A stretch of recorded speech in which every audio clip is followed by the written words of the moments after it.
Hi, I'm Temple Camises. And I'm Paulo Francisco Rubalcaba. Welcome to tonight's presentation of Arts on Air. And in partnership with Higher Ground, we are thrilled to officially start the Higher Ground Festival and premiere Howl. Howl. Yeah, it's a retelling of Ginsberg poem by American poet Amy. Allen Ginsberg's Howl. Yes. It's a feminist portrayal of it, and we are excited for Zara Lawler. It's the beauty of life performance. Ashley Carter and Vanessa Martínez de Baños. Martínez de Baños, co-founding directors of Double Take Dance. So, a little bit about the organizations before we start. We got this nailed down. I'll do Arts on Air, you do Higher Ground? I will. Arts on Air is created to bring live performance back to New York City-based artists and their audience, as well as all of you from all over the world tuning in. Thank you. We have been working, this is our 11th presentation in a very short amount of time. And take it over to you. Oh, wait, and co-founding partner of Arts on Air is my love, Derek Rotzenbeck. Thank you. The Higher Ground Festival is created to bring the artists of Upper Manhattan together to collaborate and create close to home. This is our 5th year, and we usually produce in a public space, free to the general public at large. And this year, because of our health situation, health crisis, we have taken the festival virtual. So this is our inaugural virtual performance, and thank you very much for being here. And now we give you Howl.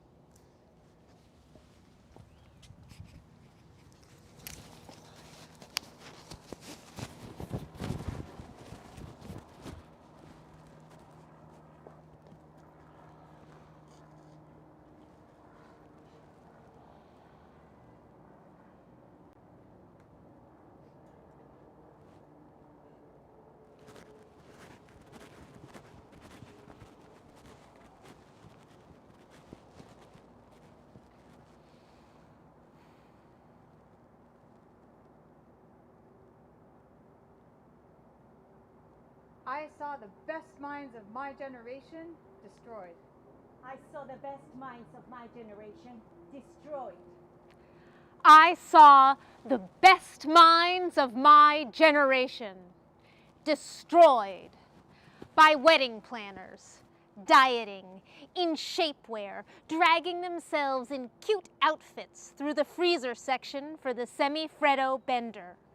Blessed, innovative, cloister girl pinups, burning to know the rabbi of electricity, in poverty, obedience, in the dream stick of opium and the green Wi-Fi fuse, who marveling and cramping and wired and allergic lock themselves out of their apartments in the trenchant, imperfect delight of early day, who bared their minds to bar friends by the train in twilight and saw tiny figures like fireflies splendoring apartments, Botoxed, flat like canvas, who passed through universities with sensual indulgence addicts devoted to the indefinite space of maps and science labs while the committees shifted paperwork, who left the university from a numbing homesickness for the res and the old alcoholic lover, family, father, temper, crack, methamphetamine, birdsong, who took Molly and mint and Motrin and methaqualone naked in the unhappy light of Saved by the Bell on the hotel flat screen, with spring of 1924 beautiful, imaginary wheat-stock wanderlust nylons travel hope, not allowed to explore alleys or ride the rails or hitchhike either because of the magnetic pink. And with all the years of training spread out boundless, the rules and safety tiresome before them, who listened, wandering nylon suffering, while the word of engagements and new babies began its bone descent by mother's phrasing and martini lunch date with the old school of the hot comb and the inner ear. Who broke up with boyfriends and walked tap heels on streets for dentist appointment, a doctor's appointment, an interview, newspaper, grocery, dinner, tomato.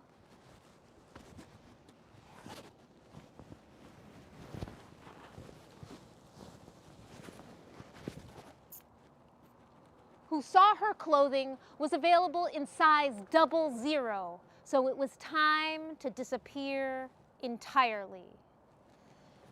Who took a job selling print invitations to promoters where the desk was dusty with coke.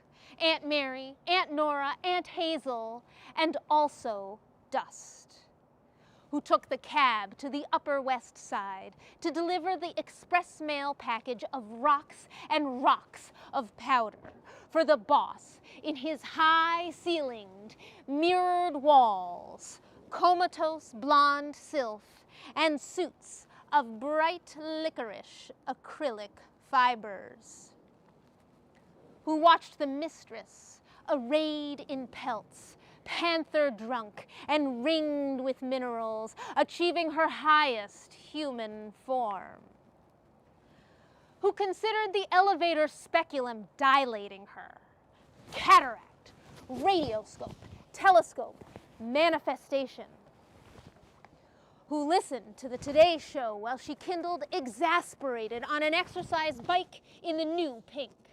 Manhattan Island, 22.7 square miles of dawn. Who carried her infant in a baby sling she designed herself out of thrift store fabrics. Who wept because cesarean was a term for last resort, having felt cheated by the dictionary of the pain of real meaning and deliverance of child into atmosphere. Who anyway flamed ardent and breathless in illuminated swinging, as she sang, lulling smooth, neurons already waddling inside the baby girl's palimpsest brain. Who philosophized in the meadow flowers on her back, to the sound of black flies stirring the leaves, and let herself be touched by the rude one so she could see the show without paying, and lost that beautiful little gold earring. She'd never see the likes of it again. Who from curiosity and an old curse tried the spinning wheel in the coldest room of the castle and spilled drops of blood on the snow and fell into a sleep that would last 100 years until what else? A boy kisses her. Who lost her virginity to the 3 bad playing cards in cardboard plastic-coated false love. The slippery, wet jack of text messages, the forcible jack of all fours, the odd can opener of need, filled by the one-eyed jack who finally demystifies, though it turns out not only slightly painful, but truly unpleasant, followed by all the new information. Who tired of Sheila and the Upper East Side, waiting for revolution among porcelain, and jumped out the window to mainline all 7 stories, literally broke the window. She wanted out that much. Who rode the welfare road trip of pouring innumerable thermoses of coffee and feeling the freedom wind in your hair, of wrapping sandwiches in wax paper. Who worked stable and domestic and artful and innovative and sacrificed nothing, fig trees excitedly and massively blossoming, not that one that disappointed Jesus for not ripening. Who star-spangled lost in her house-bound Eden, cursed with orchards, and a million gossipy daffodils, writing and nursing and not on the lists, as he dipped a pen quite elsewhere repeatedly, crying, purring, the distance open-mouthed. Who burned her novel. This actually happened. Destroyed a second bell jar dedicated to him. Call her impossible, but the leap from it must have been split-second maddening rapturous. Who blew him 3 times, and then his friend, because it was hard to say no. When you say no, nobody likes you as much as when you say yes, or even whatever. You are loved into momentary relevance, existence. Who begged $20 from each friend to pay for a secret abortion.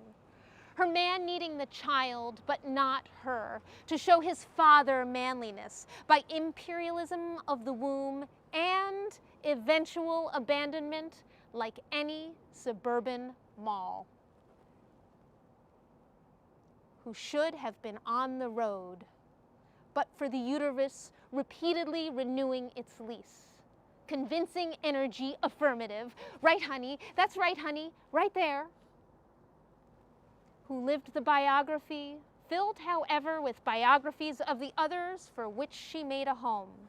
Flashbulbed in silver their likenesses, and tried love in living room, attic, slanted, redeemable love, their fingers articulated like saints. Who after the understandable and recognizable desire love shape would then expand against his will, and this was a shame, this lie, abandonment, anger, congenital analgesia against hope, plan, bug out for 10 years. With a still, restrained, almost annoyed sigh, what voice? In what wilderness? Minutest cricket, most unworthy flower, I will never be tired. I will never be noisy. I will be your best little girl. Nobody else will see me but you, but that is enough. Limitlessness, wilt thou say? Ah, ladies, good night, good night. Good night, ladies, and who therefore know the biology of the soft matter and the cluster of creation in its salty, stellar, lonely archive is matched by the sweet violence of thought. The mad girl and the saint unrecognized, and writing madrigal in bedroom and recipe in library and songs during class and sketching sunflowers for what's left of us and remains magnified, sanctified. We should be allowed world and dense and impossibly real, multiplying in fields, an abundance of sunflowers' serious beauty, with blooming, ridiculous with blooming, arriving and opening in endless profusion forever.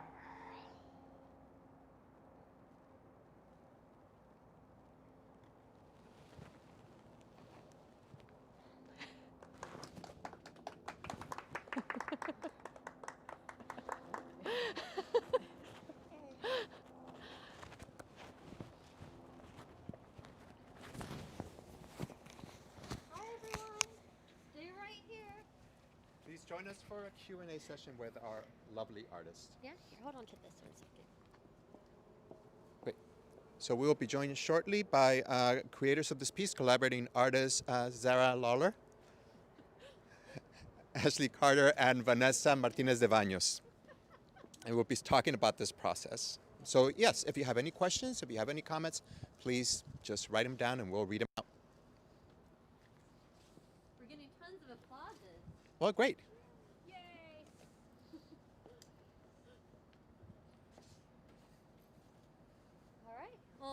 I think Pablo has started with some questions of his own once we get the performers back here and in their cozy. Yes, and please just write in whatever questions or commentaries you might have. We're going to just up here with you. Come on Yes, up. just coming up. It's your stage. So actually, I'd love to know, first of all, what is it that drew you to this particular poem? Ooh, I actually think that might be a question for Ashley and Vanessa. They were the ones who brought the poem to me.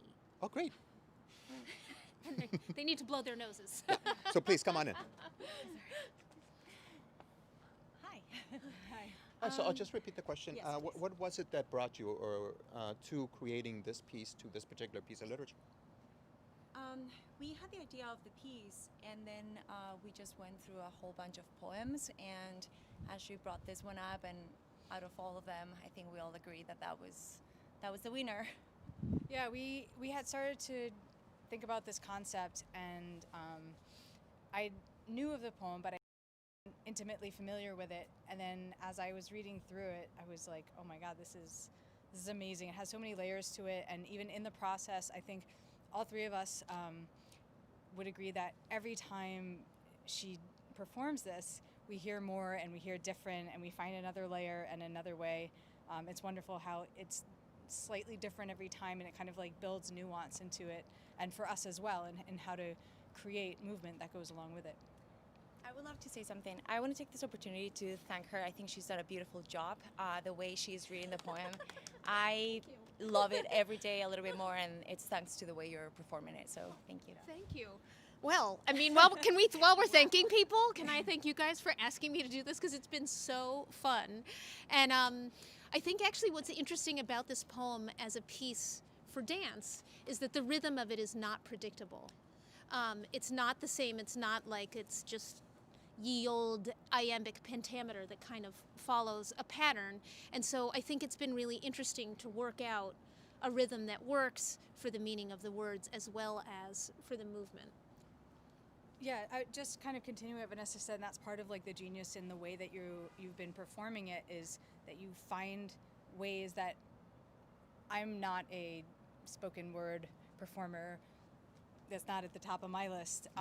But there's ways that I would think to say it, and then you find a different way that's so much more interesting. And so where I can come in, what I do is movement, and find a way to match that cadence and that melody and that where you're choosing to put inflection or emphasis or softness or sarcasm or song, and it's been super fun.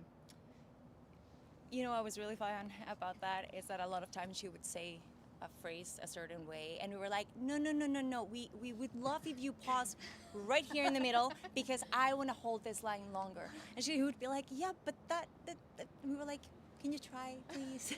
So she was great in that sense to work with, very flexible, and made our work much easier. Actually, for those of you that might not be familiar with what the Higher Ground Festival does, is we actually bring artists of many different disciplines together, and we put them into a series of meet and greets in which they converse and they create these collaborations, and they choose and they talk about what they're doing with each other.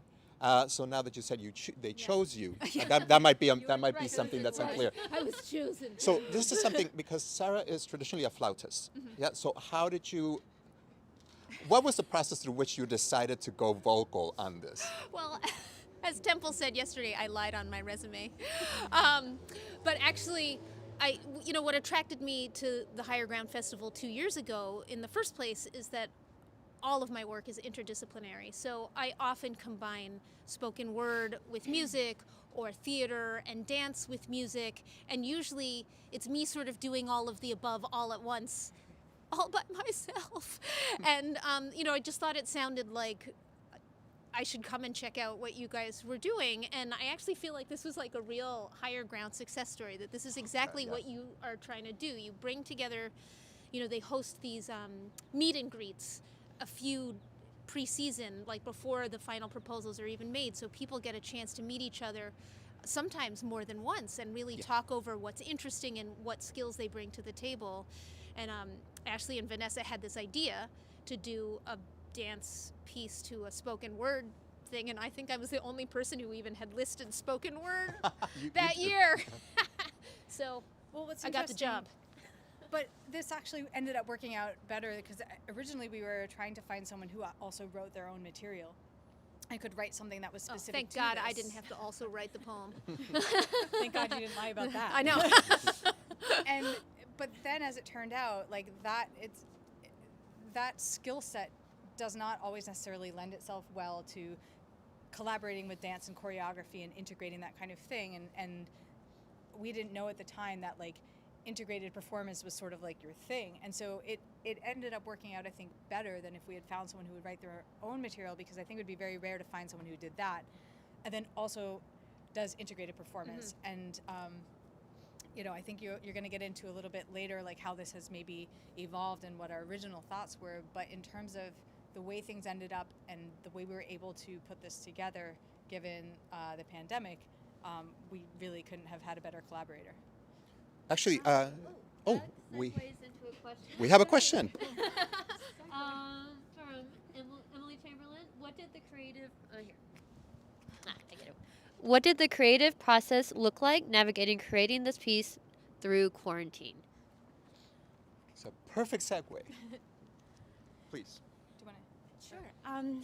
For Ashley and myself, it wasn't that different than usual because we normally, except for that we didn't have dance studios, but we normally come up with most of the work outside rehearsal just to save money and be more productive. And then we go into the rehearsal with our dancers, our collaborators, and then throw out there, everything out there. So the working outside was easy for us because that's just like we would meet all the time anyway. So that was the easy part. Then we had to be able to rehearse outside and bring her in. So, you know, parks are awesome in the city. It was summer, warm and sunny, right? So yeah, we spent a lot of time just outside rehearsing in a park, which had a lot of, you know, ups and downs. It was beautiful because of the weather, but obviously the floor is not the best floor for a dance performance. And we had a Zoom rehearsal on a rainy day that we had set our schedules, and so that changed. But another big kind of like content change was this was supposed to be a group. We were always going to have, we had always talked about her being integrated into the movement and the space, but this was supposed to be like 5 or 6 dancers from our company doing a piece. And so in that sense, like it drastic, and you know, as wonderful as it is to have this space, it's not a dance floor, and it's not the size of the stage that you guys usually have. And so we really had to scale back and make it more of a performative, gestural trio than this big group piece with lots of dancers and technical work and, you know, those kinds of things. And so that in terms of like content was a big shift for us, even if the actual creative process in terms of doing work ahead of time and then coming in, that's kind of how we approach a lot of our projects. But that was I think the biggest change for us in terms of the rehearsing in a park and the structure of the piece. And the not knowing if the dimensions, how, like, because one thing is to know it, but you know, this is not a stage, so you're like, how is it going to be like this way or that way, and not knowing the floor, what it will feel like. Now we were so lucky, thank you guys, because we got Marley and it was amazing, but we didn't know that at the beginning, so that was also part of, can we go to the floor? Is the floor going to be too hard? Is it not? Can we jump? Is that going to hurt us? All that kind of stuff. I want to say hi to our company members, Melody, Parker, Ciara, and Maggie. We miss you. I have one more question. We have another question. Oh. I have from Ain Zimmerman. Question: why or how did you decide to do this as a duet of dancers rather than a solo dancer? I know you kind of answered why you didn't do it as a group, but why a duet and not a solo? That's a great question. I actually did throw that idea out there, and I was like, Ashley, I just called you Sally. I don't even know a single Sally. FYI, I don't know what that was. But I did put that out there, and I was like, should we just do a solo and be like Ashley on stage, and I'll stay outside? And then we kind of dismissed it because we don't usually like to do duets. So I think we also wanted to put thinking that this was going to become a group piece eventually, with that in mind, and also for us the challenge of of creating another duet, which we usually don't want to. Well, and another component of that, and I'm not sure if you also feel this, we talked about this a few days ago, is we didn't want it to feel like one person's story. This is kind of, it needs to be this universal, like, this is everyone's story at some point, right? Because you were talking about how this felt really personal to you. Yeah. But your life is very different from mine. It also feels personal for me, and it's personal for so many people. You know, a lot of women, but also men, I think, but for very different reasons. We wanted that universality of it, and to have one dancer on stage, even if then it's a duet because there's a dancer and spoken word, it just feels like it's about that person instead of, our idea for the group piece was there's any number of us at any given time who's experiencing all of these things. Well, I like to say that the piece actually feels like a trio, because there's so much spatial interaction of you, Sarah, with the duet, and it seems that you created that. There's definitely patterns of triology in the space. Yes, definitely. We wanted that, and I think, you know, in a bigger group piece, the goal would have been to have even more of that. And so, you know, there's always, hopefully, There's always a possibility for more. there's always a future to work. It doesn't stagnate. It evolves, hopefully. Well, I actually wanted to say a little thing about the process that was really interesting for me, watching Ashley and Vanessa work in this way that was like, they didn't know exactly what the performance space was going to be like. And they were rehearsing in a place that they knew for sure wasn't like the performance space.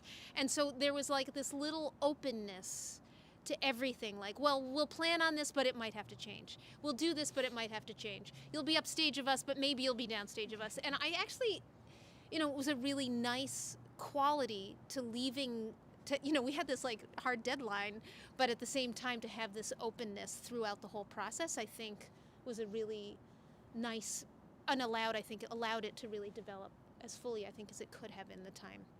And it made us recognize, our company has been around for 11 years, and she's clearly a very experienced performer. And so that kind of experience and maturity to the process, like, that was very much a relief that we could say that, or she could say that. And it was like, well, yeah, of course. And there wasn't this panic of like, oh God, but I need to know. It was like, okay, like, file that into the little tab of like, at this part, it might be this, it might be this. And so we were all able to sort of like teamwork through it.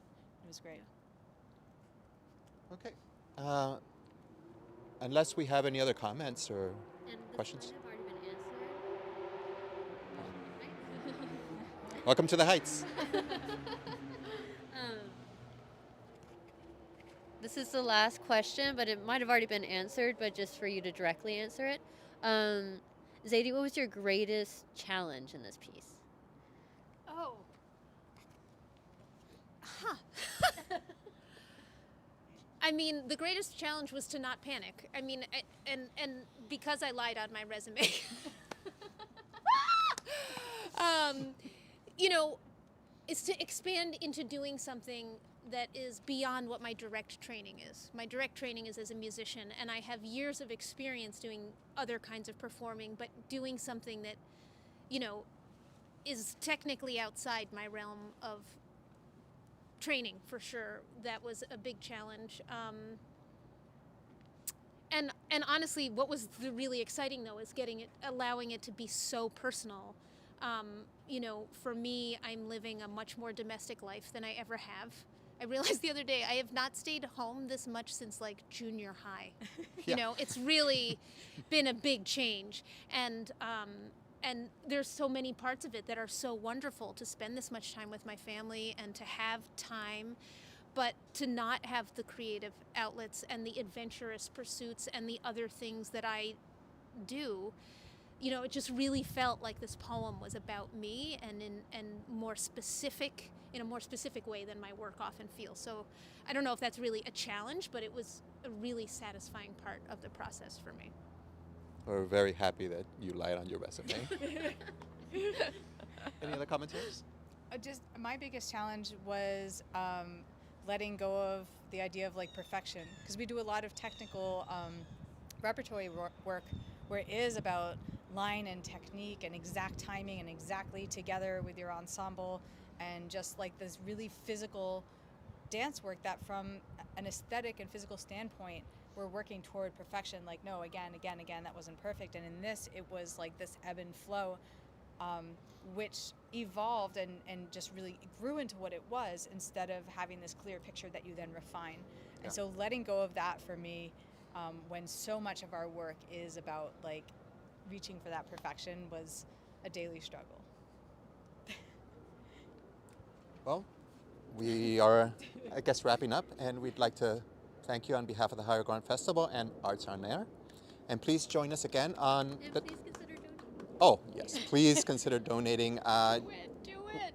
Yeah, our donating page can be found on our website, creatinghigherground.com. And money. I'm coming in.